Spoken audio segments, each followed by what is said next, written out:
नाही, वक्त कायदा 1921 मध्ये आला होता. त्यानंतर 1931 मध्ये त्यामध्ये बदल झाला. 1954 मध्ये त्यामध्ये मोठा बदल झाला होता.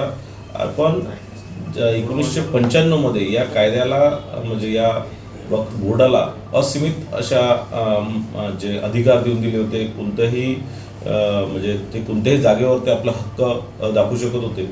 दुसरं, एखाद्या शेतकऱ्याच्या किंवा एखाद्या व्यक्तीच्या जागेवर जर त्यांनी हक्क दाखवला तर त्यामध्ये कुठेही अपील करण्याची मुभा त्या व्यक्तीला होती नाही, कुठे न्याय मागण्याची मुभा होती नाही. त्याला त्या वक्फ बोर्डाकडेच न्याय मागण्याचं परवानगी होती. आता या कायद्यामध्ये बदल करून मोठ्या प्रमाणात या प्रकारचे जे केसेस सुरू आहे त्याला कुठेतरी न्याय मिळणार आहे. आता हा तुम्ही डिस्ट्रिक्ट कोर्ट, रेव्हेन्यू डिपार्टमेंट किंवा हायकोर्ट किंवा सुप्रीम कोर्टमध्ये तुम्ही या संदर्भात तुम्ही दाद मागू शकता. आणि ह्या लोकांनी ज्या प्रमाणात मोठ्या प्रमाणात शासकीय जागेवरतीही अतिक्रमण केलं होतं, शासकीय जागा बळकवण्याचं काम केलं होतं, त्याही मोठ्या प्रमाणात शासकीय जागा या माध्यमातून सोडण्यात येणार आहे. काँग्रेस या अमेंडमेंटला किंवा या ॲक्टला विरोध करणार हे अपेक्षितच होतं. पण उबाटा म्हणजे उद्धव ठाकरेंनी या कायद्याला विरोध केला त्याबद्दल आश्चर्य व्यक्त केला जात आहे. आणि त्यांनी कुठेतरी स्वर्गीय बाळासाहेब ठाकरे यांच्या विचारांना कुठेतरी तिलांजली दिली आहे हे या माध्यमातून स्पष्ट होतं. उद्धव ठाकरेंनी आता भाजपच्या हिंदुत्वावर प्रश्नचिन्ह निर्माण केलेलं आहे वक्फ बोर्डाच्या आणि याच्यानंतर.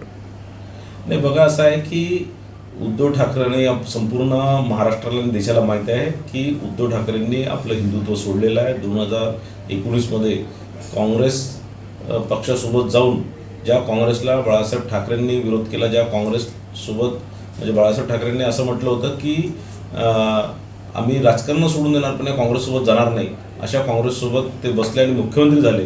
त्यानंतर त्यांनी ते हिंदुत्व सोडलंच होतं. पण मागच्या या 2024च्या निवडणुकीत महाराष्ट्राच्या जनतेने त्यांना दाखवून दिलं हिंदुत्व सोडण्याचं काय परिणाम होतात आणि त्यांना 56वरनं 10 सीटांपर्यंत त्यांना आणलेलं आहे. आणि म्हणून त्यांनी हिंदुत्व सोडलेलं हे याच्यातनं स्पष्टच होतं.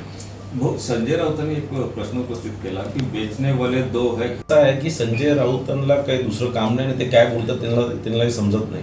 मला असं वाटतं काल संजय राऊतांनी एक विषय बोलले, त्यानंतर दुपारी त्याच्या विरोधातच उद्धव ठाकरेंनी दुसरा विषय बोलले आणि ते सगळे आपसात कन्फ्यूज आहे. कुठेतरी ज्या प्रमाणात महाराष्ट्र जनताने त्यांना नाकारलेलं आहे, ज्या प्रमाणात त्यांचं एक लोकांमध्ये एक उभाठ्याच्या बद्दलचं मत खराब होत चाललेलं आहे आणि कुठेतरी मोठ्या प्रमाणात त्यांच्याबद्दल नाराजी आहे आणि त्यांना कुठेतरी त्यांचं अस्तित्व धोक्यात वाटत आहे. म्हणून या प्रकारचं रोज काहीतरी स्टेटमेंट देऊन स्वतःचं अस्तित्व राखण्याचं काम ते करतात आहे, केवळ प्रयत्न ते करतात आहे.